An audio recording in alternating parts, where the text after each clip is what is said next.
Shalom. Pada hari ini kita akan mendengar firman Tuhan. Kok agak buram ya? Preparation for the rapture. Artinya kita mempersiapkan diri untuk masuk surga. Preparation atau apa namanya itu, persiapan apa yang harus kita lakukan untuk menyongsong rapture. Karena rapture itu cepat atau lambat itu pasti terjadi. Jangan sampai kita saat Tuhan datang kita belum siap, ya, belum siap untuk rapture. Amin, saudara. Ya, persiapan penting sekali. Kalau persiapannya kurang atau ada kurang satu, ada kurang berapa, kita tidak ikut rapture. Contohnya gini, waktu bulan lalu kita ke Jepang sekeluarga, ya, Cynthia, Leo, Stephen, Leticia, Bu Kebala, ke Jepang, ya. Di Jepang itu kita peraturannya tidak ada visa. Artinya bebas tanpa visa kan. Dan kita ada siap beli tiket, beli yen, ya kan, beli dolar Jepang kan. Dan kita siap semua, bahkan sudah siap lengkap semua, ya. Tiket sudah siap dan kita berangkat pagi-pagi jam 4 ke bandara, ya. Ketika kita check in, bapaknya bilang, loh Pak, kenapa kok gak ada registrasi? Ya, ternyata ada kayak formulir atau registrasi yang kita harus isi secara online. Loh Pak, katanya gak ada visa. Iya, gak ada visa. Tetapi harus ada registrasi nama yang akan ikut siapa-siapa mengisi formulir. Waduh, kita kelabakan. Cynthia baru ingat, kita Jumat berangkat, kalau nggak salah, Cynthia ingat, Selasa berangkat, Cynthia urusnya Kemis. Saya berangkat ya. Saya berangkat Kemis ngurus karena terlalu kaget loh ternyata ada akreditasi. Akhirnya ngurus Kemis.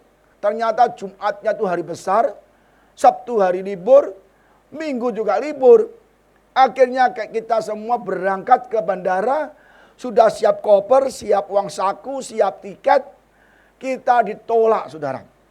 Hanya ada satu persyaratan yang kita tidak bisa penuhi. Itu kita ditolak. Kita tunggu, Pak mungkin hari ini Pak, nggak bisa. Berangkat waktu itu jam 8 atau jam 9, ditunggu di bandara, kita belum ada kabar dari kedutaan Jepang tentang formulir itu. Ya akhirnya kita kelewatan, kita kehilangan tiket ke Jepang pulang pergi. Akhirnya kita pulang lah. Kita udah nggak bisa berangkat dulu, kita tunggu itu di approve formulirnya. Baru pulang jam 3, dikasih berita bahwa sudah di-approve, disetujui. Ya kita beli tiket lagi, saudara. Artinya apa? Kalau kita kemanapun, kalau kita ke luar negeri, kalau kita nggak punya persatuan yang lengkap, kita tidak bisa sampai atau masuk ke dalam negeri yang kita tuju itu. Demikian pula, kita akan masuk ke surga, rapture. Pasti Tuhan tetapkan apa? Syarat-syaratnya. Ya kan tadi juga lagunya, aku taat akan perintahmu Tuhan, ikuti firmanmu, setiap firmanmu kami ikuti. Itu syaratnya, saudara. Jadi kita harus mempersiapkan diri kita, hati kita untuk kedatangan Tuhan, untuk menerima ya rumah di surga, untuk menerima sertifikat rumah di surga. Pasti kita akan diberi rumah di surga untuk selama-lamanya. Tapi apa syaratnya? Ya kan kita memenuhi syarat tertentu yang Tuhan tentukan, ya saudara. Jadi Tuhan sudah berjanji bahwa setiap kita yang mengasihi Yesus, yang mengasihi Tuhan dengan sungguh-sungguh, beribadah dengan sungguh-sungguh, hidup sesuai dengan firman Tuhan, maka kita akan disediakan tempat. Kita nggak usah stres, nggak usah bingung, ya. Yohanes 14 ayat 1-3, janganlah gelisah hatimu, percayalah kepada Allah, percayalah kepadaku. Ya. Jadi jelas Yesus berkata, kamu jangan usah gelisah, gak usah khawatir. Ini latar belakangnya adalah sebelumnya Yesus perjamuan yang terakhir, dia mengatakan ada seorang murid yang akan mengkhianati. Dan Yesus juga berkata bahwa anak manusia akan diserahkan. Ya kan? Maka muridnya gelisah, gimana nih kalau Yesus nanti udah mati, disalib, kita gimana? Dan lagi Yohanes, apakah Yohanes namanya? Yudas Iskariot juga mengkhianati Yesus. Jadi semuanya khawatir. Yesus akan ditangkap juga. Jadi muridnya khawatir. Maka lanjutannya adalah ini. Janganlah gelisah hatimu, percayalah kepada Allah, percaya juga kepadaku. Di rumah Bapakku banyak tempat tinggal. Ya, Yesus sendiri berkata, di rumah Bapakku banyak tempat tinggal. Many mansion, banyak gedung, banyak rumah di surga. Asal kita mau percaya kepada Bapa Allah dan percaya kepada Tuhan Yesus, pasti kita dikasih jatah satu-satu. Nih, kafling kamu di sini, kafling kamu di sini. Mau kan saudara? Di dunia ini tidak enak saudara. Hidup tidak enak. Banyak masalah. Jerih lelah kita. Sampai orang memburu, mengejar uang. Sampai tidak memperhatikan kesehatan, mati. Kan rugi saudara.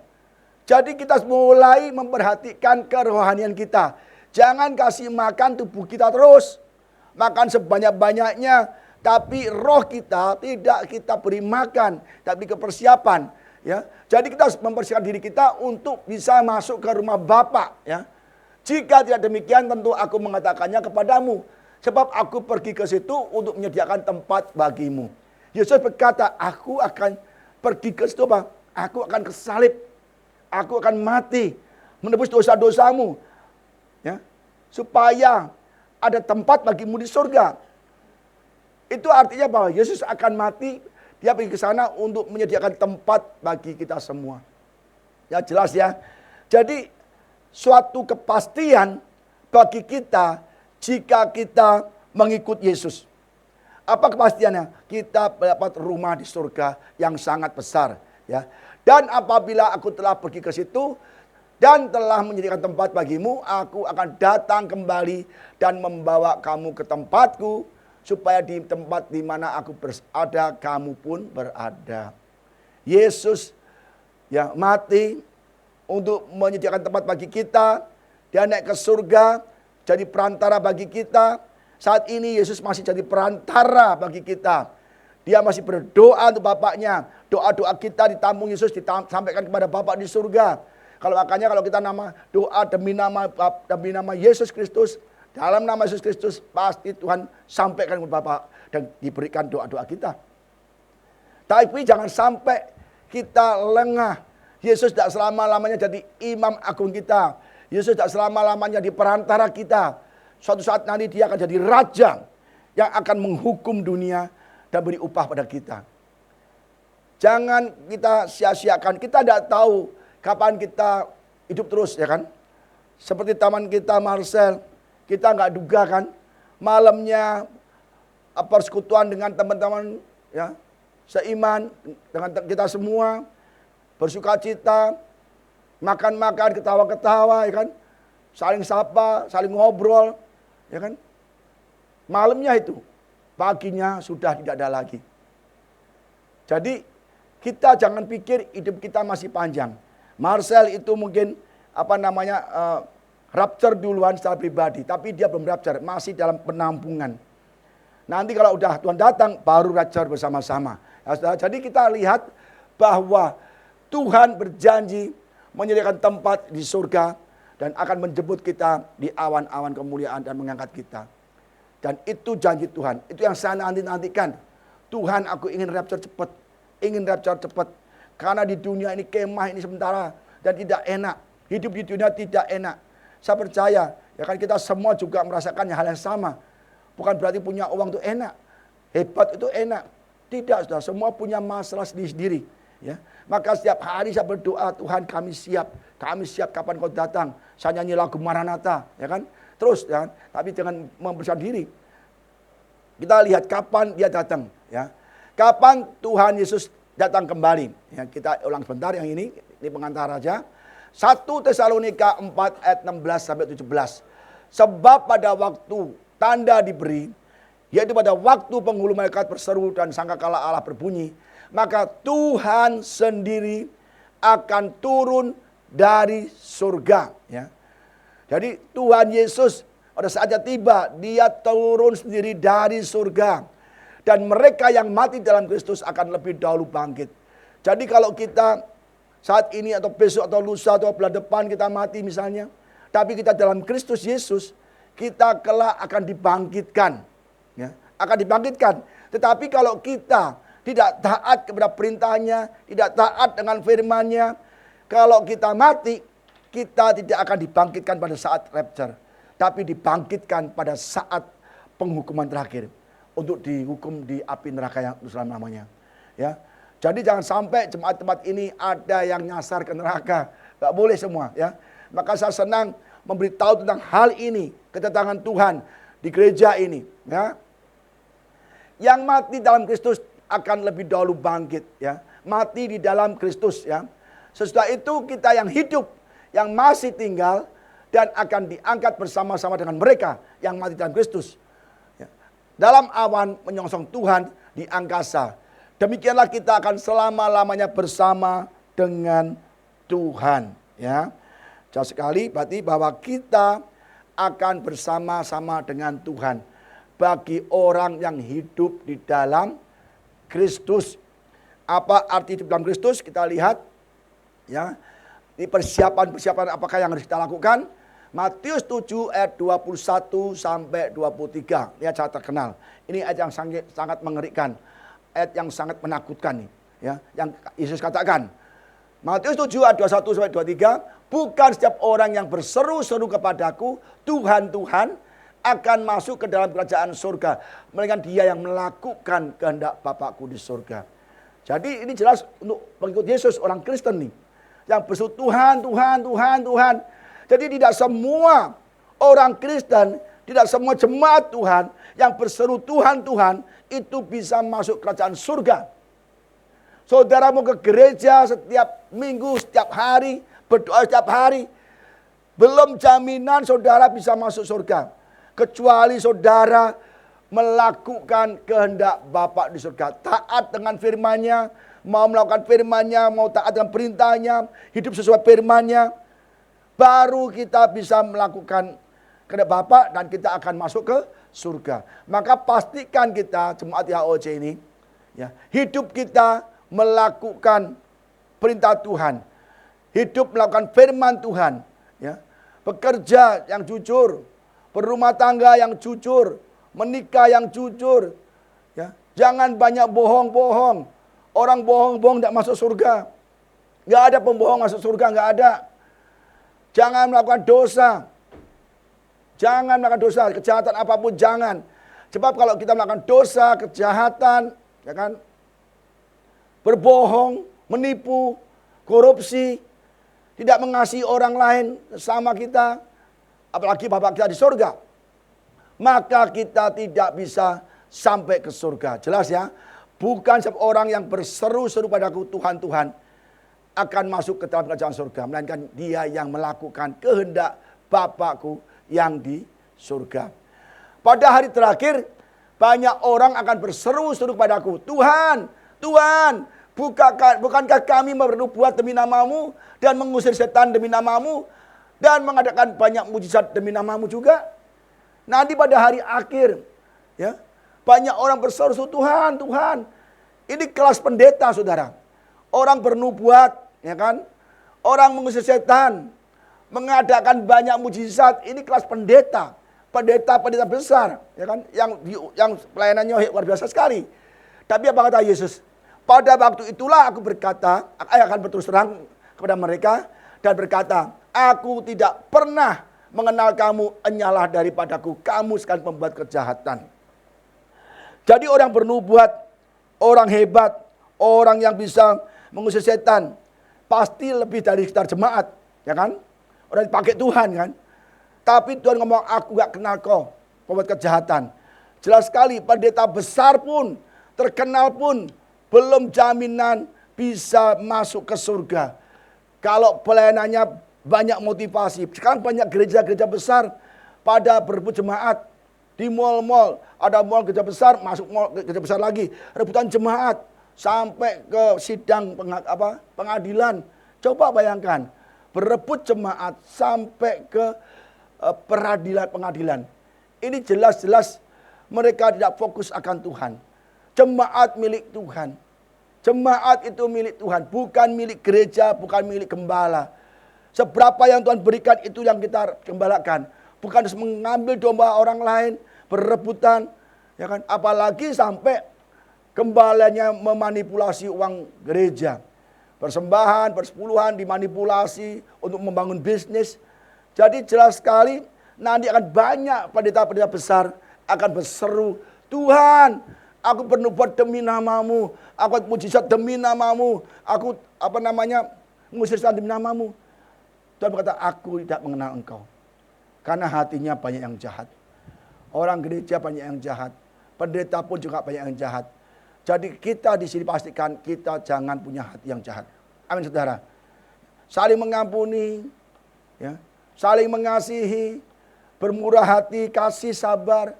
Maka kita sudah pasti melakukan kehendak Bapa, maka kita sudah pasti masuk ke surga. Ya, Tuhan sudah memberikan pesan, nasihat kepada jemaatnya. Bagaimana keadaan jemaat sekarang dalam beribadah. Bagaimana apa yang dilakukan. Dan Tuhan melihat, Tuhan menegur, Tuhan memperbaiki. Supaya kita semua selamat. Kita lihat saudara di 7 gereja. Pesan Yesus kepada 7 jemaat di Asia Kecil. Yang pertama adalah jemaat di Efesus. Ya, kita lihat Wahyu 2 ayat 2 sampai 4. Aku tahu segala pekerjaanmu. Ya. Yesus tahu segala pekerjaan yang dilakukan jemaat di Efesus. Baik jerih payahmu maupun ketekunanmu. Aku tahu bahwa engkau tidak dapat sabar terhadap orang-orang jahat. Bahwa engkau telah mencobai mereka yang menyebut dirinya rasul. Tetapi sebenarnya dia tidak demikian. Bahwa engkau telah mendapati mereka pendusta. Jemaat di Efesus, Tuhan melihat keadaannya, melihat sikapnya apa dilakukan. Ya, dalam ibadah. Jemaat di Efesus orang yang luar biasa sekali. Dia jerih payah, tekun, dan dia tidak sabar pada orang-orang jahat. Dia paling kesel sama orang jahat. Dia menolak orang jahat. Ya, baik kan?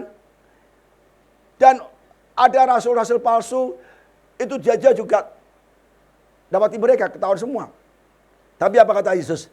Dan engkau tetap sabar dan menderita oleh karena namaku, dan engkau tidak mengenal lelah. Jemaat Efesus adalah jemaat yang luar biasa.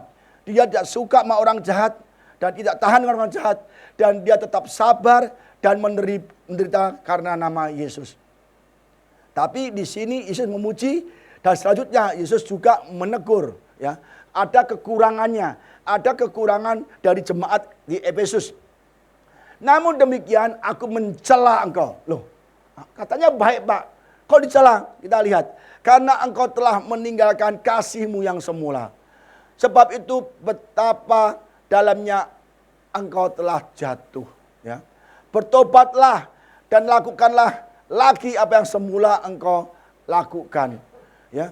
Jadi ternyata jemaat Efesus ini mulai luntur cintanya sama Yesus. Dulu menggebu-gebu, terjadi lelah, menderita untuk nama Yesus. Tapi mencela karena telah kehilangan cinta mula-mula. Ya, seperti kita misalnya kan, kalau pacaran kan cintanya gimana, ya kan? Menggebu-gebu, ya kan? Laut aku seberangi, gunung aku daki, yang penting saya ketemu engkau, doiku, ya kan? Ya kan? Begitu kan? Waduh, lebih baik aku tidak makan sayang, yang penting engkau makan. Wah, kalau uang gak cukup ke Kentucky, kamu yang makan, aku melihat saja, makan sambelnya dikit biar enak. Cinta mula-mula, yang senyum mengalami yang senyum tuh. Waduh, pokoknya segala sesuatu untuk dia.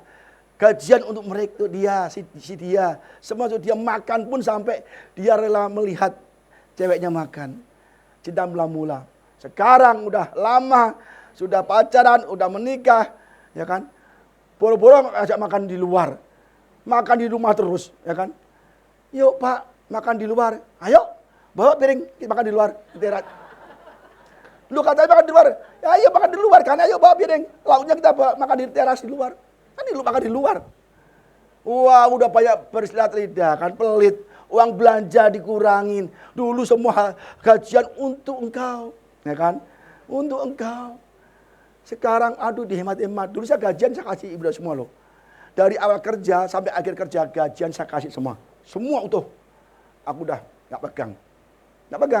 Pokoknya aku makan aja gitu kan. Kerja ikut orang saya dulu, tiap bulan gaji ini, blak saya kasih semua. Dulu kerja di Semarang, awal kerja, gaji 3 juta tahun 95 dan 6, saya kasih semua nih. Udah senang, gede kan 3 juta zaman dulu. Terus pindah ke Jakarta, gaji 4,5 juta, tiket Semarang masih 100 ribu. Gede juga waktu itu, saya kasih semua juga. Nah tapi aku minta uang jajan dikit-dikit kalau setiap hari, uang bensin kan. Jadi saya kasih semua. Kalau aku hari masih kerja itu orang, saya kasih semua juga. Udah, aku gak mikir, udah pokoknya pikir sendiri kan. Nah, tapi sekarang suami bisa nggak kasih uang ke istrinya. Dihemat-hemat, uang belanja 5 juta, minta uang belanja istrinya, kasih 1 juta. Kok 1 juta doang, udah lu pikir aja sendiri. Wah, ya kan, jadi nggak mengasihi, nggak mencintai. Yesus juga demikian. Dulu kita mula-mula baru bertobat, semua orang diinjilin. Orang nggak boleh bertobat, ketemu orang diinjilin. Semua diinjilin semua. Saking hebatnya kan. Saking cinta Tuhan, dibaptis, langsung menggebu cari jiwa. Diinjilin semua diinjilin semua. Tapi udah begitu yang diinjilin nggak tertarik apa gimana? Terus dia lemas, mulai patah semangat. Dan dia mulai kendor. Dan biasa ibadah sering, sekarang nggak mau ibadah lagi. Itu namanya kehilangan cinta mula-mula. Ya, jadi yang baru menikah harus pertahankan cinta mula-mula, ya kan? Gitu kan? Jadi kita cinta mula-mula. Dan bertobatlah, ya. Lakukanlah apa yang semula engkau lakukan. Loh, lakukanlah apa yang semula engkau lakukan. Yesus ingin kita semua mencintai Yesus waktu kita pertama kali cinta mula, jatuh cinta kepada Tuhan. Ya. Adakah suami istri di sini yang masih jatuh cinta seperti waktu pacaran? Boro-boro, ya kan? Ya kan? Boro-boro, ya kan? Gue, lu sono. Aduh. Kita tidur pakai meteran jaraknya ya. Nggak ada di sini, ada di sono kali ya. Nggak boleh. Tuhan juga demikian. Mau cinta mula-mula, pelayanan sungguh-sungguh, ya kan? Jangan sampai nggak komitmen. Jika tidak demikian, aku akan datang kepadamu dan aku akan mengambil kaki dianmu. Rohnya diambil, Roh Kudusnya dari tempatnya. Jikalau engkau tidak bertobat, tetapi ini yang ada padamu, yaitu engkau membenci segala perbuatan pengikut Nikolas yang ku benci. Ternyata di sini ada terakhirnya ini. Yesus juga memuji lagi. Aku senang engkau juga membenci perbuatan pengikut Nikolas yang juga aku benci. Yesus benci sama pengajaran Nikolas. Apa itu? Kita lihat perbuatan Nikolas, ya kan? Ia diyakini merupakan ajaran sesat yang mencampur adukan kekristenan dengan praktik paganisme dan kebejatan seperti perzinahan dan penyembahan berhala. Ajaran ini berbahaya karena seolah-olah tidak mengaruhi keselamatan, padahal Alkitab jelas menyatakan sebaliknya. Jadi Nikolas ini mengajarkan tradisi, ya kan? Dewa-dewa berzinahan rohani, dan itu dia percaya dan dia menganjurkan atau setuju dengan sinkretisme. Sinkretisme adalah mencampur adukan beberapa keyakinan menjadi satu, termasuk kekristenan dicampur dengan paham-paham paganisme. Bahkan itulah maka Yesus benci ada berzinahan rohani. Dewa-dewa nggak apa-apa, makan apa namanya, makanan hasil persembahan nggak apa-apa. Dewa-dewa nggak apa-apa, kan?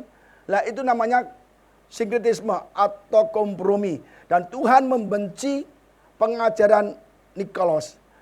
Nah, dia memuji macam Efesus, aku senang kau membenci apa yang aku benci. Jadi kalau kita membenci kejahatan itu boleh. Jangan benci orangnya, benci kejahatannya. Ya, Yesus juga membenci kejahatannya, dia menyayangkan jiwa seseorang itu. Ya, itu yang pesan Yesus kepada jemaat Efesus dan juga kepada kita semua. Jangan mencampur adukan tradisi. Banyak orang tradisi, orang Cina, orang Batak juga, ya kan?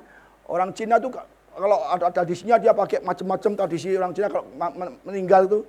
Ya, angpo, ada dragon naga, ada barongsai, nyembah kasih angpo. Itu nggak boleh. Kasih angpo, kasih ke saudara aja yang membutuhkan. Jangan kasih ke barongsai, kan ada kan? Saya pernah ke restoran waktu Imlek, diajak keluarganya adik ipar saya, adik Ibu Ida yang di Bandung, kan keluarganya masih Buddhis tuh. Dia diajak ke restoran yang mewah. Satu meja 10 juta, saudara. Saya kaget tuh, itu juta makanan doang. 10 juta satu meja, itu udah 3 jam di booking sama adik Bu Ida. Itu makanannya mewah. Ya kan? Tapi itu ada salah makanan, ada barongsai. Keliling ke meja-meja. Nah, orang senang pada kasih makanan dipoto-foto gitu. Saya nggak mau, saudara. Saya nggak mau begitu. Ini tradisi yang dilarang Tuhan. Lebih baik kasih angpau ke adik-adiknya yang lain, keponakan-keponakan. Di masjid itu saya nggak suka sekali. Jadi benar-benar di sana saya nggak ada sejahtera. Walaupun satu meja tuh 10 juta. Bayangkan, bisa mikir nggak kita? Satu meja 10 juta. Itu bisa makan kita sebulan loh, saudara. Waduh, habis pulang kita sakit perut semua saja. Iya, saya sakit perut, udah sakit perut. Aduh, mendingan mentahannya aja kan, ya kan Panji? Panji juga mentahannya. 10 juta udah makan doang. Habis itu sakit perut saya. Waduh, saudara. Ya, itu namanya penggabungan. Sinkretisme. Jangan kita sinkretisme dengan tradisi Chinese, tradisi apa, jangan ya. Yang kedua, di Smyrna. Coba Smyrna. Wahyu 2:11. Aku tahu kesusahanmu dan kemiskinan. Tuhan tahu kesusahan dan kemiskinan jemaat di Smyrna. Dia menderita. Namun engkau kaya. Kaya apa? Kaya di hatinya. Dia miskin, menderita. Tapi di mataku kau kaya. Dan fitnah mereka yang menyebut dirinya orang Yahudi. Tetapi yang sebenarnya tidak demikian. Sebaiknya mereka adalah jemaah iblis. Jangan takut terhadap apa yang harus engkau derita. Sesungguhnya iblis akan melebarkan beberapa orang dari antaramu ke dalam penjara supaya kamu dicobai. Dan kamu akan beroleh kesusahan selama 10 hari. Hendaklah engkau setia sampai mati. Aku akan mengaruniakan kepadamu mahkota kehidupan. Yesus memuji jemaat di Smyrna melalui penderitaannya karena Kristus. Ya. Kalau kita menderita karena Kristus, kita dipuji. Kalau kita menderita karena mencuri ketangkap, itu kita nggak dipuji. Tuhan nggak mau kan? Jadi kita menderita, kerja keras, cari jemaat, menginjil orang lain. Kita susah, tapi untuk pekerjaan Tuhan, repot sedikit, ya kan? Kemana-mana pelayanan, ke penjara, ke panti jompo, ya kan? Susah-susah tetap jalan. Itu yang dinilai Tuhan. Mengasihi sesama kita, mengasihi Tuhan, dan itu Tuhan akan senang karena Tuhan melihat penderitaan kita untuk Tuhan, ya. Hendaklah kau setia sampai mati, maka mahkota ini akan tetap diberikan Tuhan. Siapa bertelinga, hendaklah yang mendengar kan apa yang dikatakan Roh kepada jemaat. Barang siapa menang, ia tidak akan menderita apa-apa oleh kematian yang kedua. Jelas, kalau kita menang, menderita di dunia karena Yesus, karena pekerjaan Tuhan, kita tidak akan mengalami kematian kedua apa tuh? Binasa di neraka. Tapi kita akan diangkat Tuhan waktu rapture. Ya. Jadi jangan sampai kita ya tidak pernah memperhatikan pekerjaan Tuhan. Nanti ada Natal, kita harus daftar. Bu Ida, saya mau nyanyi, ya kan? Saya mau choir, ya kan?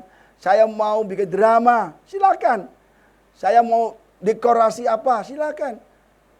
Saya mau memberikan dana donasi untuk Natal, silakan.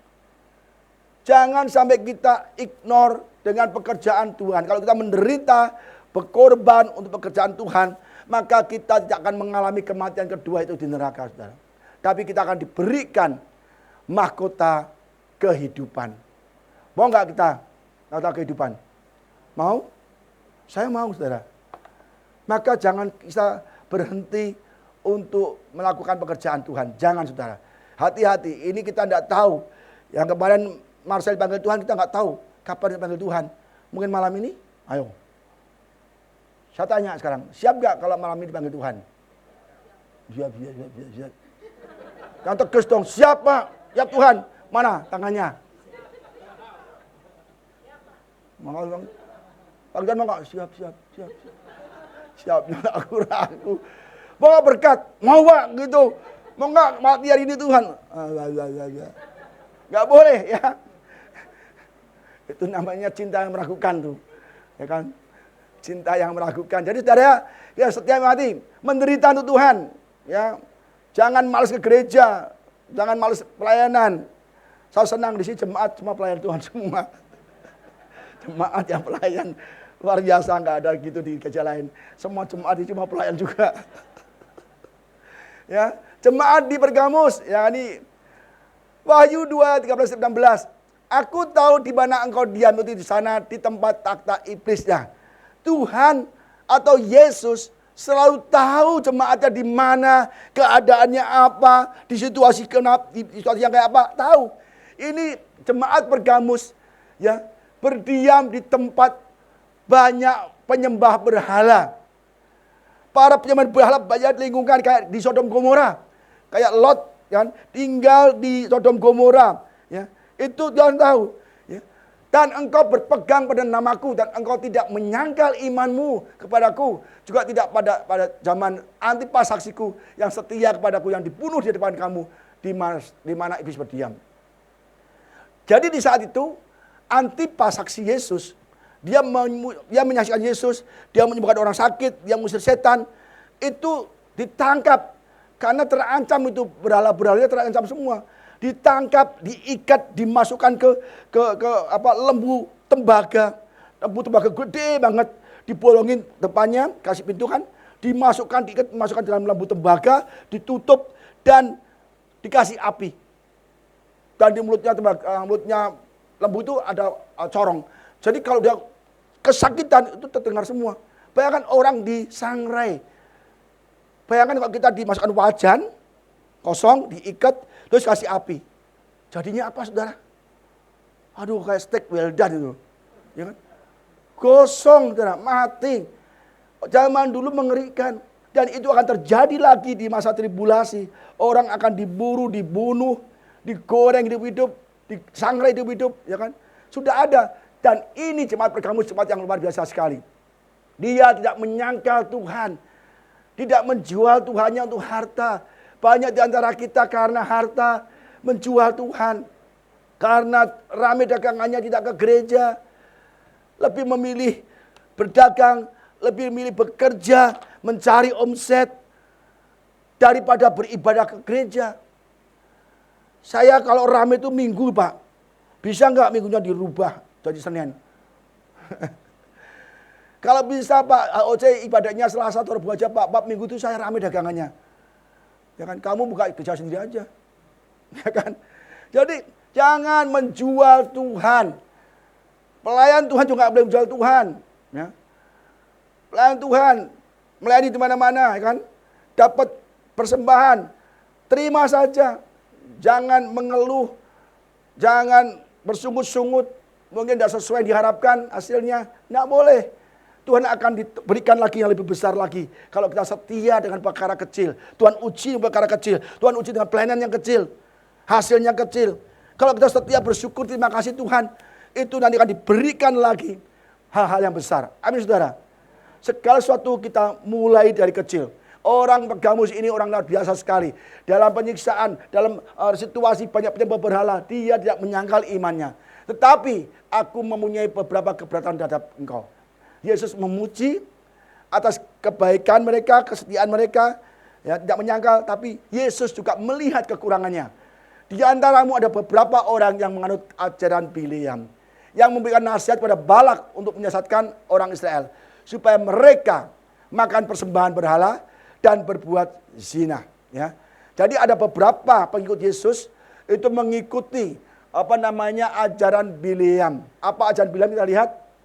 Ajaran Bileam adalah doktrin yang mengajarkan kompromi antara keyakinan iman dengan dosa demi keuntungan pribadi.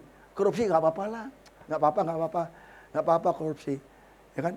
Jadi dia demi uang, aku nggak bisa ibadah gimana? Udah nggak apa-apa lah, kamu kerja aja, ya kan?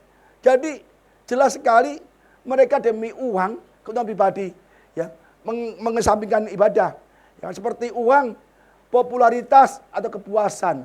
Ajaran ini menganggap dosa bukan masalah besar dan membenarkan perbuatan salah seperti perzinahan dan makan makanan yang dipersembahkan kepada berhala karena adanya keuntungan yang didapat. Dalam praktiknya ajaran ini adalah tentang mengorbankan integritas dan prinsip demi keuntungan finansial dan keuntungan lainnya. Dan juga dia mengajarkan kawin campur. kawin campur. Dulu waktu dia oleh Balak disewa Bilam ini, kamu kutuki Israel. Karena Israel kalau dikutuk pasti terkutuk karena kamu memang luar biasa sekali. Akhirnya mau dikutuk nggak bisa. Tuhan berkati, kutuk nggak bisa berkati. Akhirnya gagal kan, Balak jengkel. Wah gimana nih Israel nggak bisa dikutukin, kita pasti kalah. Akhirnya Bilam memberikan akal kepada Raja Balak. Udahlah, damai aja. Biarkan perempuan mereka kawin dengan laki kita kawin dengan mereka. Akhirnya kawin campur. Dan kawin campur, Balak nggak usah memerangi Israel. Tuhan memerangi Israel sendiri. Kenapa? Israel berdosa di mata Tuhan karena kawin campur. Jadi Bilam pintar juga. Karena pakai kutuk nggak bisa, dia pakai kawin campur. Dia disuruh kawin campur, damai kawin campur. Akhirnya Tuhan mengutuki, Tuhan menghukum Israel.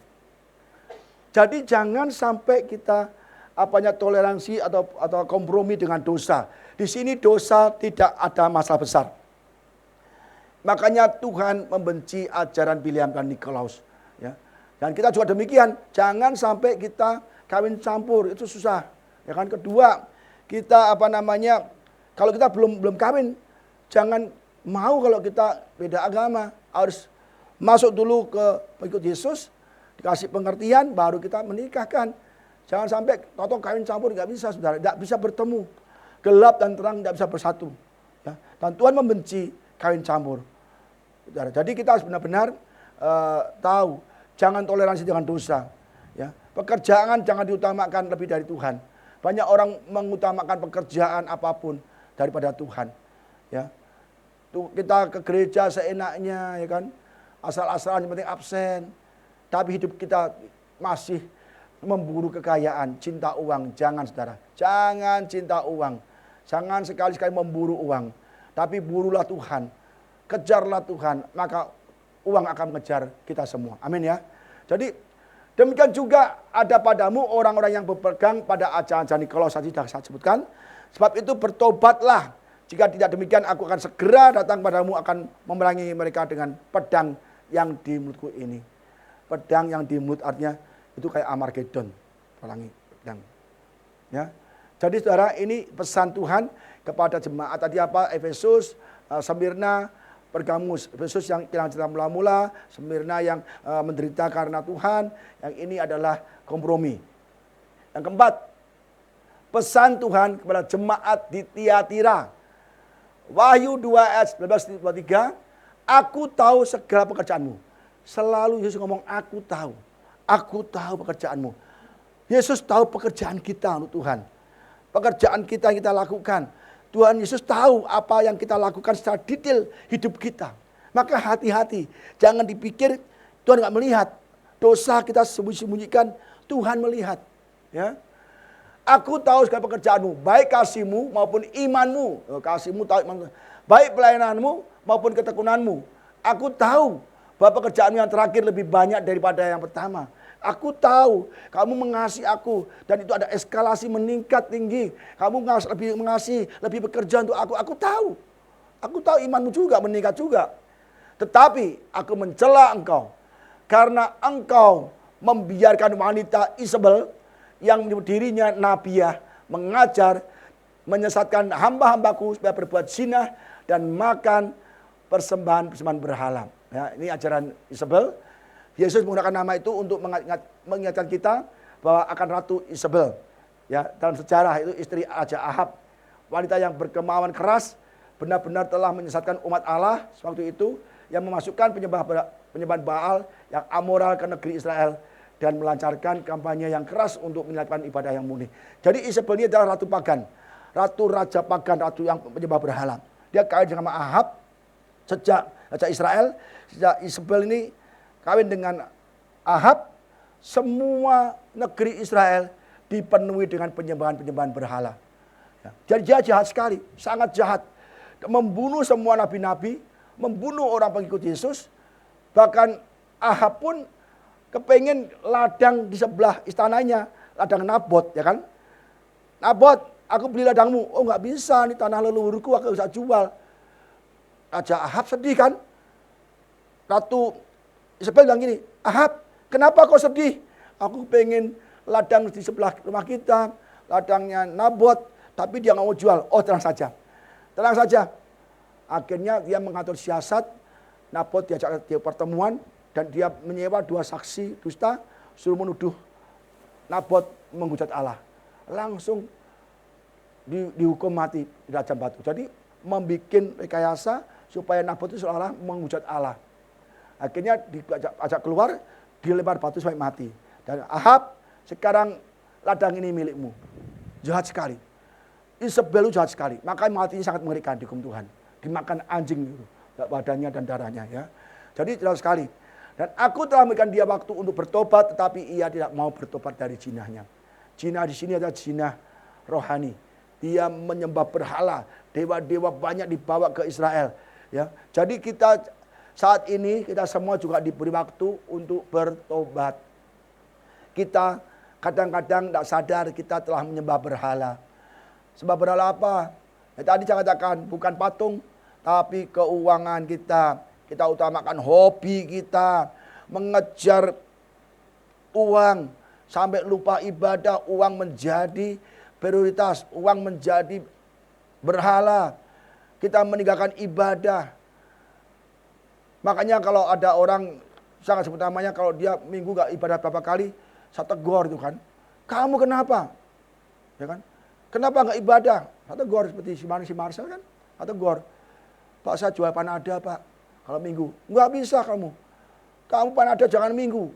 Hari Senin sampai Sabtu. Minggu pun sore masih bisa kamu. Kenapa kamu ambil ibadah untuk jual panada? Oh, saya omelin terus saudara. Saya nggak mau dia jiwanya lenyap.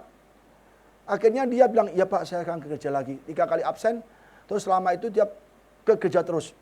Saya nggak jual panada lagi hari Minggu Pak. Ternyata Tuhan panggil juga akhirnya. Tapi dalam dia panggil pun dalam keadaan dia tidak mau jual panada di hari Minggu. Jangan sampai kita memberhalakan uang. Ya. Sebab kita nggak tahu kapan kita dipanggil Tuhan. Mungkin sore ini nggak tahu kan. Mungkin malam ini. Atau besok kita nggak tahu. Tapi persiapkan hidup kita.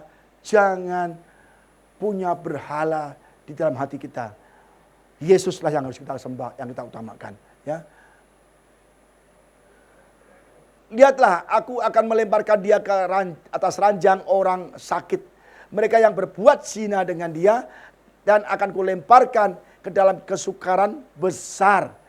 Jadi Isabel dan pengikut-pengikutnya yang telah berzina juga dengan dia, semua akan dilemparkan ke dalam great tribulasi. Cawan murka Allah, tahu ya? Yang kemarin kita belajar, sangat berat sekali. Jika mereka tidak bertobat dari perbuatan-perbuatan perempuan itu. Jadi jelas kalau kita mengikuti perempuan Isabel ini, ya kompromi, nyembah berhala, maka kita akan dimasukkan ke dalam great tribulasi, tidak diangkat masuk rapture. Dan anak-anaknya akan kumatikan. Dan semua jemaat akan mengetahui bahwa akulah yang menguji batin hati orang. Dan aku akan membalaskan kepada kamu setiap orang menurut perbuatannya. Yesus akan membalas orang menurut perbuatannya. Bukan menurut imannya. Terus iman gak kepake Pak. Iman itu kepake. Justru iman yang memimpin kita kepada perbuatan yang benar. Tapi kalau kita tidak punya iman, tapi kita tidak melakukan sesuai dengan iman kita, perbuatan kita tidak sesuai dengan firman Tuhan, maka kita akan dimasukkan ke dalam great tribulasi.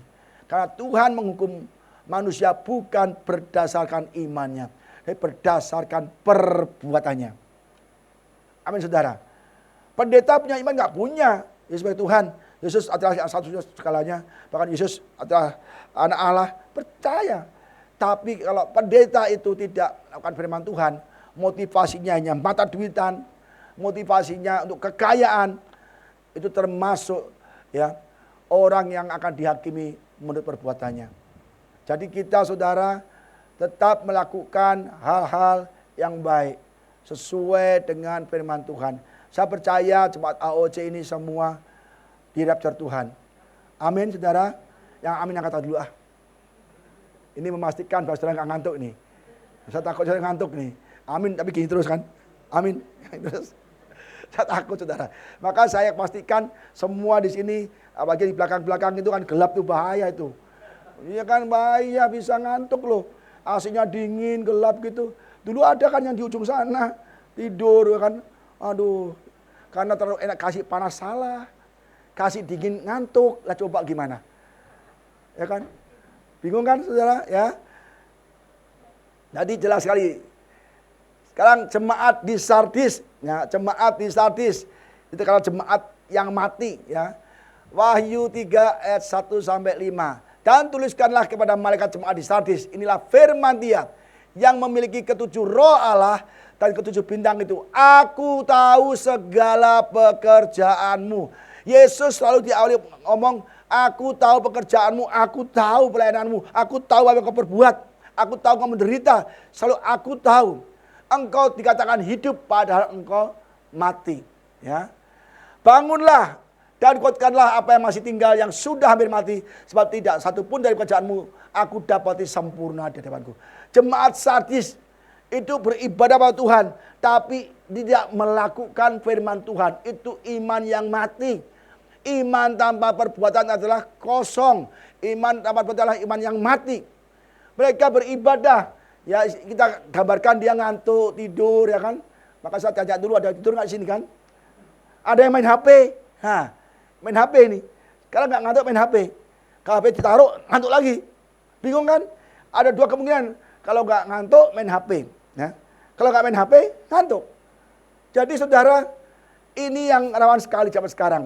Apalagi di gereja-gereja besar. Yang di ujung-ujung yang nggak kelihatan gembala jauh kecil tuh. Wah langsung main terus saya. Sampai dia doa berkat, dia nggak tahu masih gini terus. Ya kan? Karena main HP terus.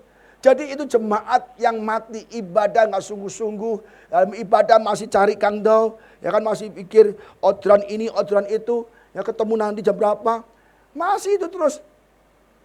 Itu jemaat yang mati. Tubuhnya di gereja, pikirannya di mall. Tubuhnya di gereja, pikirannya di rumah makan. Ya kan? Itu tidak bisa. Kita harus serius, benar-benar serius. Ya, jangan sampai kita juga cepat mati. Kalau nyanyi tepuk tangan. Audi sebelah begitu, begini. Aku gini juga. Tapi ada juga loh orang yang WA-nya begini, mak gitu doang. Aduh, sudah jangan ya. Tuhan melihat, aku tahu apa yang kau perbuat di dalam ibadah. Ya. Bangunlah dan kuatkanlah apa yang masih tinggal yang sudah hampir mati. Bulu yang terkulai tidak dipatahkan, sumbu yang padam tidak dimatikan. Ya, Tuhan itu baik. Tidak satu pun dari pekerjaanmu yang aku dapati sempurna di hadapan Allahku. Tuhan menilai pekerjaan kita sampai dari hati yang ke dalam. Apa motivasimu melayani Tuhan? Apa motivasimu ke gereja? Ya, jadi bukan apa yang kamu lakukan, kenapa, tapi mengapa kamu lakukan, untuk apa kamu lakukan. Ya. Karena itu ingatlah bagaimana engkau telah menerima dan mendengarnya. Turutilah itu dan bertobatlah. Kamu telah menerima firman Tuhan, pesan Tuhan, turutilah dan bertobatlah. Karena jikalau engkau tidak berjaga-jaga, aku akan datang seperti pencuri dan engkau tidak tahu pada waktu manakah aku tiba-tiba datang padamu. Yesus datang seperti pencuri. Siapa yang tahu? Marcel meninggal Jumat? Nggak ada yang tahu kan? Nggak ada yang tahu. Tahu bet gitu aja. Wong gagah-gagah. Dia gagah-gagah, sehat walafiat, ke rumah sakit, ambil helm, langsung kolaps. Kita nggak tahu, mungkin kita lagi makan capjay, tahu-tahu mati, nggak tahu. Ya kan? Nggak tahu. Maka kalau makan enak ingat gembalanya dong. Pak saya mau makan Pak. Wah nggak boleh. Pak ayo kita makan gitu. Jangan Pak saya mau makan, tapi Pak ayo kita makan, itu lain. Tapi hanya kasih kabar doang. Gembalanya nggak pernah diajak. Ya. Jadi yang punya pesta-pesta, yang punya makan enak-enak, ingatlah kan gembala. Ya. Kalau enak-enak lupa sama gembala loh. Ya. Tapi kalau susah-susah, gembala ditelepon sekarang malam-malam. Pak saya susah Pak, gini Pak, doakan Pak, bla bla bla bla. Aduh. Habis enak lupa lagi. Aduh. Sadar. Bangun. Nggak boleh begitu ya. Awas tuh. Dia tanya main ancam lagi. Barang siapa? Ya, Tapi di Sardis ada beberapa orang yang tidak mencemarkan pakaiannya. Mereka akan berjalan dengan aku dalam pakaian putih karena mereka adalah layak untuk itu. Ada beberapa orang yang tidak mencemarkan pakaiannya, tidak berbuat dosa, ya. Dia sungguh-sungguh ibadah, sungguh-sungguh percaya Tuhan, dan dia dikasih pakaian putih. Barang siapa menang, ia akan dikenakan pakaian putih. Yang demikian, aku tidak akan menghapus namanya dari kitab kehidupan, melainkan aku akan mengaku namanya di hadapan Bapakku dan di hadapan para malaikatnya. Jadi nama kita bisa dihapus dalam kitab kehidupan. Tidak ada kata sekali selamat, tetap selamat, itu salah. Tuhan bisa menghapus nama kita. Bahkan Tuhan juga membatalkan 10 suku yang lahir di Israel, di Mesir, mati padang gurun. Semua suku dikasih tahu, kau akan masuk ke Kanaan. 12 suku yang lahir di mana? Mesir. Dijanjikan tanah Kanaan. Tetapi ketika di tengah jalan dia kompromi, ya, menyembah berhala seperti jemaat Pergamus, dan Tiatira, dia menyembah berhala, dan Tuhan batalkan janjinya dengan membunuh mereka semua di padang gurun. Ya. Jadi Tuhan bisa menghapus nama kita kalau kita tetap hidup di dalam dosa, hidup di dalam kejahatan. Jangan dipikir kita pelayan Tuhan, jangan dipikir kita pendeta, jangan dipikir kita pemain musik atau multimedia atau siapapun kita yang aktif di gereja. Kalau kita masih hidup di dalam dosa, saudara nggak usah ke gereja lagi, karena pasti tidak ada gunanya. Oh boleh sih untuk iseng-iseng aja. Kenapa? Pasti nggak masuk surga. Ya, ingat itu saudara. Jangan kita pikir Tuhan nggak melihat. Aku tahu apa yang kau lakukan. Jangan berbuat dosa. Nama kita akan dicoret. Nama kita dicoret artinya kita masuk masa tribulasi, great tribulasi, dan kita akan dimasukkan ke neraka akhirnya. Jemaat tempat ini jangan sampai ada, ya, yang masuk ke neraka atau ke tribulasi. Tapi mulailah kita rajin beribadah, jangan tidur. Bukan tidur secara fisik, ya. Tidur iman kita. Kita punya iman tapi tidak melakukan perbuatan sesuai iman kita. Iman tanpa perbuatan adalah mati. Tidak ada gunanya, ya. Jadi kita mulai belajar, jangan ada orang di gereja ngantuk lah, main HP lah, ya. Yang keenam, jemaat di Philadelphia. Yesus menilik jemaat di Philadelphia. Diawali dengan apa? Aku tahu segala pekerjaanmu. Yesus ngomong, aku tahu pekerjaanmu di Efesus, Smyrna, Pergamus, Tiatira, Sardis. Kalau di Philadelphia, aku tahu pekerjaanmu. Apa yang dilihat? Kita lihat ini satu-satunya gereja yang paling luar biasa sekali. Yang Tuhan tidak pernah kritik dan Tuhan senang sekali. Lihatlah, aku telah membuka pintu bagimu yang tidak dapat ditutup oleh seorang pun. Aku tahu bahwa kekuatanmu tidak seberapa, namun engkau menuruti firmanku dan engkau tidak menyangkal namaku. Philadelphia jemaatnya sedikit, kecil, nggak banyak, tapi dia mengandalkan Tuhan. Kekuatannya dibanding sekuler dia kalah, tapi dia mengandalkan Tuhan. Ya. Ini yang Tuhan puji. Ya. Lihatlah beberapa orang dari jemaat iblis, yaitu mereka yang menyebut dirinya orang Yahudi tetapi yang sebenarnya tidak demikian, melainkan berdusta. Akan kuserahkan kepadamu.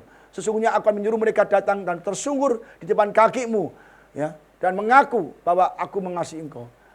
Dia jemaat gak banyak, dia mengandalkan Tuhan.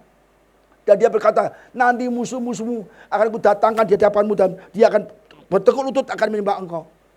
Dia mengakui bahwa Tuhan beserta jemaat Philadelphia. Kita mungkin gak seberapa, kita mungkin kecil, ya kan? Kita kerja modal kecil, gak punya apa-apa, ya kan?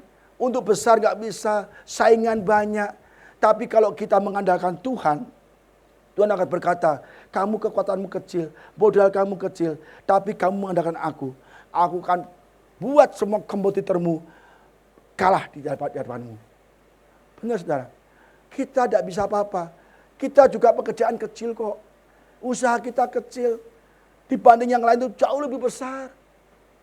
Tapi kita masih bertahan sampai hari ini, itu kemurahan Tuhan. Benar, usaha kita nggak gede, kecil banget. Tapi dibanding orang yang kayaknya ribuan, banyak sekali yang usaha walet juga. Tapi kita mengandalkan Tuhan, berdoa siang malam, berdoa Tuhan tolong, kita nggak bisa punya apa-apa. Bahkan modal pun untuk beli bahan kita nggak ada. Beli bahan saja Tuhan nggak ada uang untuk modal. Tapi Tuhan datangkan para peternak walet, datang ke tempat kita. Bu, pakai dulu barangnya. Nanti kalau udah ada uang, bayar ke kita. Bayangkan, modalnya nggak sedikit gede. Tapi Tuhan kirim orang yang datang ke sini setor bahan walet. Ibu bayarnya nanti saja. Yang penting harga cocok, udah nanti kapan terserah bayarnya kalau udah laku. Bayangkan. Kalau kita tidak adakan Tuhan, maka kita tidak bisa dagang. Modal kita tidak ada. Maka kita harus andalkan Tuhan. Bagi kita yang kerja, yang kerja makanan, kerja apa semua. Ya mungkin karyawan yang rendah tingkatannya, nggak tinggi kayak manajer apapun, tetap andalkan Tuhan. Percayalah Tuhan itu Tuhan yang tidak tidur, saudara. Tuhan itu tahu, aku tahu segala pekerjaanmu, aku tahu masalahmu, aku tahu kondisi kerjaanmu, aku tahu rumah tanggamu, aku tahu apa yang kebutuhkan. Tapi kamu mengandalkan aku, maka akan buka pintu di mana orang tidak bisa menutupnya. Amin, saudara. Karena engkau menuruti firman-Ku, untuk bertekun menantikan aku, maka aku akan melindungi engkau dari hari pencobaan yang akan datang atas seluruh dunia untuk mencobai mereka yang di atas bumi. Ya. Jadi karena engkau tekun, kita tekun menantikan kedatangan Tuhan dengan sungguh-sungguh berdoa senantiasa hidup dalam kebenaran, ya, maka kita akan dihindarkan dari tribulasi yang akan dihukumkan ke seluruh dunia. Yesus janji. Jadi pada Philadelphia kamu setia, kamu taat. Ya, kamu luar biasa sekali. Kamu kecil tapi kamu andalkan aku. Maka saudara, dia dihindarkan dari masa tribulasi yang akan dicurahkan kepada dunia atau bumi untuk mencobai mereka. Ya. Jadi kita setia kepada Tuhan. Setia kepada pelayanan. Setia kepada pasangan kita. Setia kepada pekerjaan kita. Setia dalam segala sesuatu. Tuhan melihat segala pekerjaanmu. Dan kita semua akan diangkat Tuhan, diberkati Tuhan. Aku datang segera. Ini mengacu kepada rapture. Aku datang segera. Peganglah apa yang ada padamu supaya tidak seorang pun mengambil mahkotamu. Aku datang segera, pegang mahkota kita, pegang iman kita, pegang perbuatan baik kita, pegang pelayanan kita, pegang jam-jam doa kita. Pertahankan iman kita, jauhi dosa, jangan supaya mereka mahkota kita hilang diambil orang lain.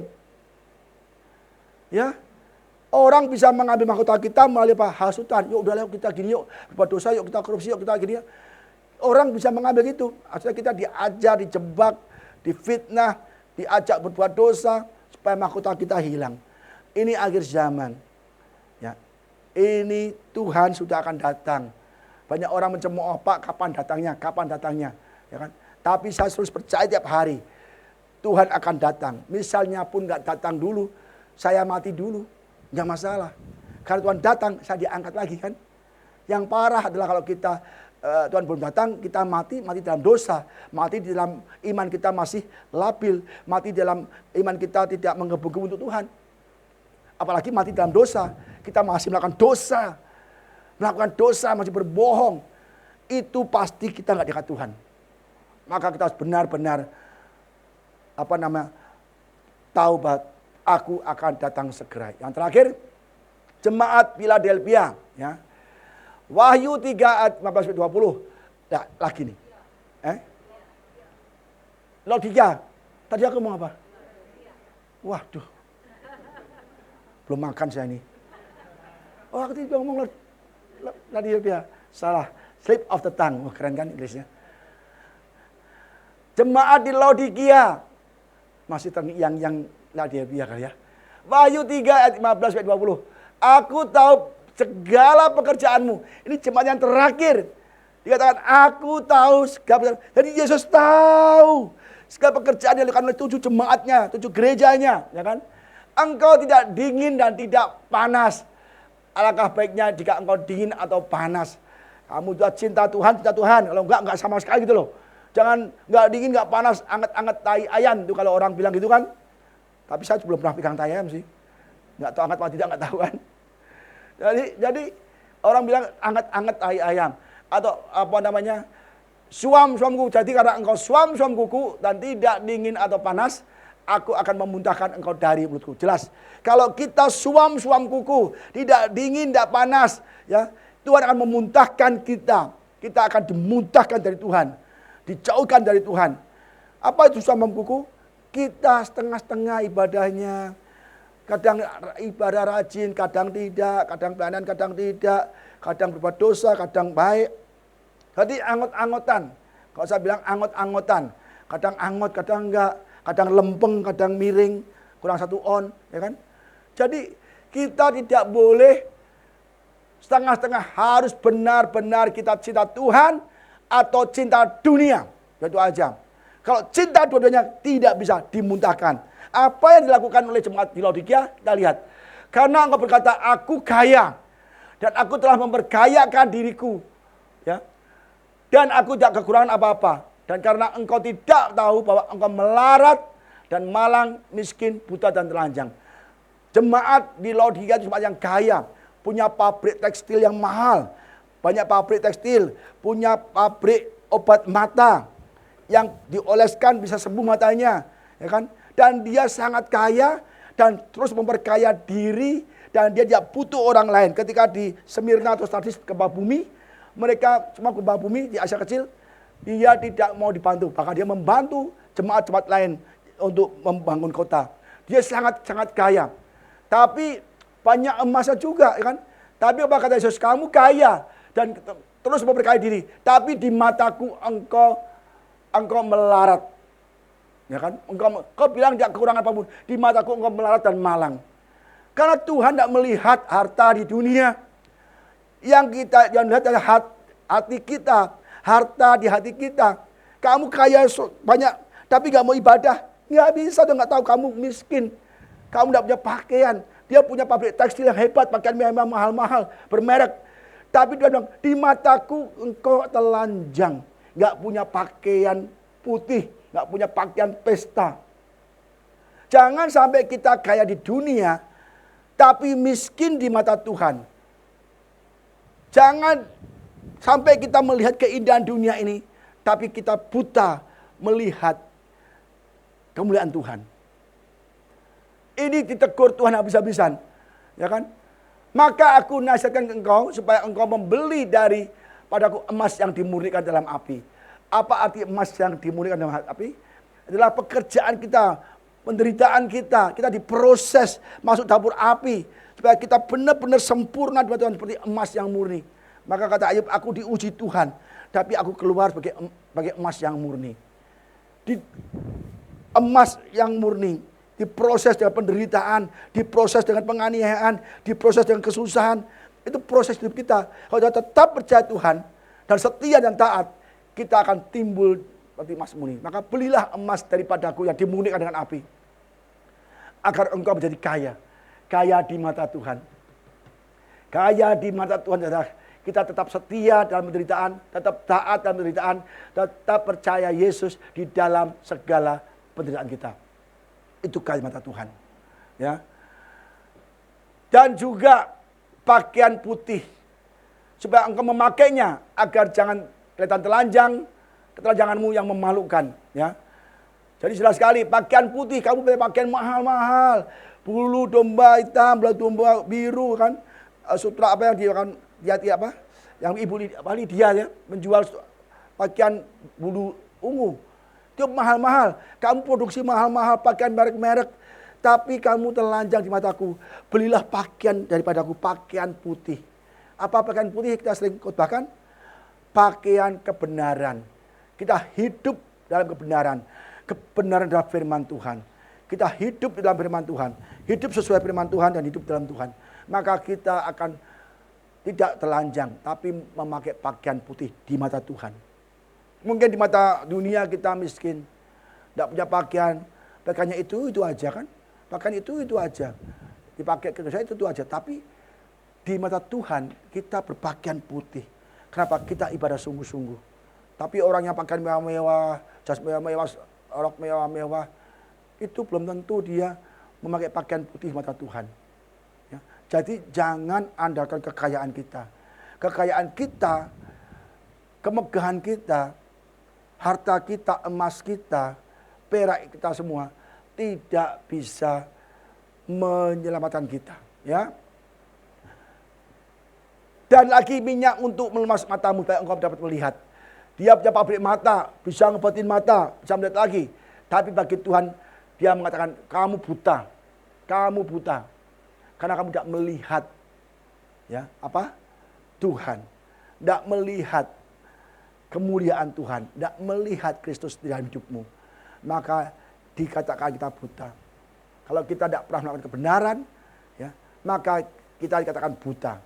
Maka saudara, kita harus baca Alkitab, supaya tahu kebenaran, berdoa senantiasa, maka kita dikatakan melihat.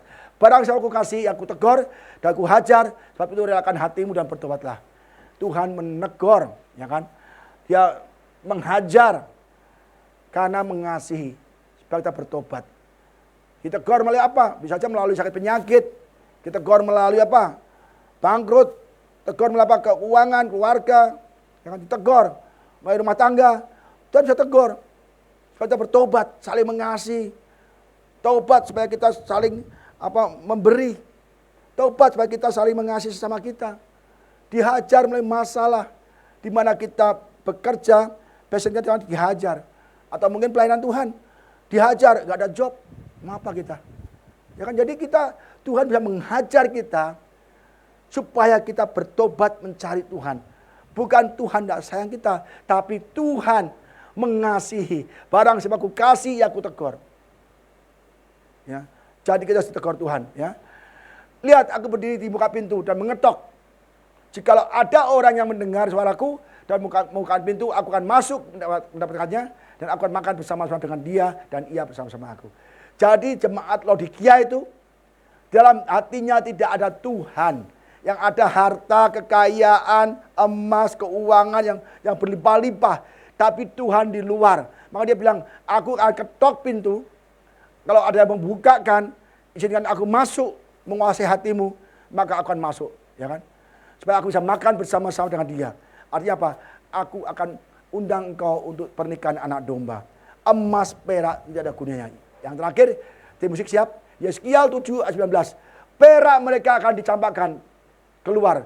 Perak dibuang saja. Emas mereka akan dianggap cemar. Emas dan peraknya tidak akan dapat menyelamatkan mereka pada hari kemurkaan Tuhan. Kalau masuk masa tribulasi, orang sekaya apapun, emasnya banyak apapun, tidak bisa ditolong lagi. Ya. Mereka tidak akan kenyang karenanya dan perut mereka tidak akan terisi dengannya. Sebab hal itu menjadikan batu sandungan, yaitu menjatuhkan mereka ke dalam kesalahan. Emas, perak, harta bisa membuat orang berdosa dan binasa.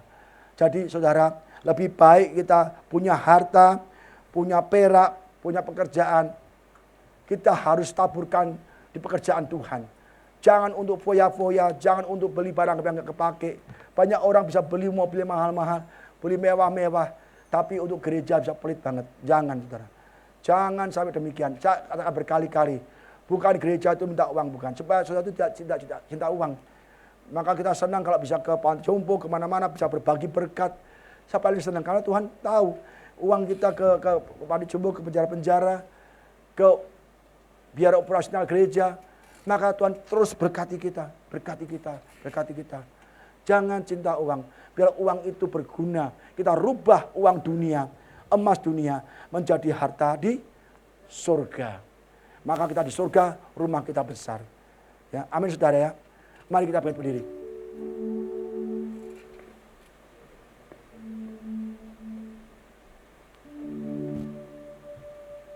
Kita tuh punya pengharapan satu saudara. Kita ke Yerusalem,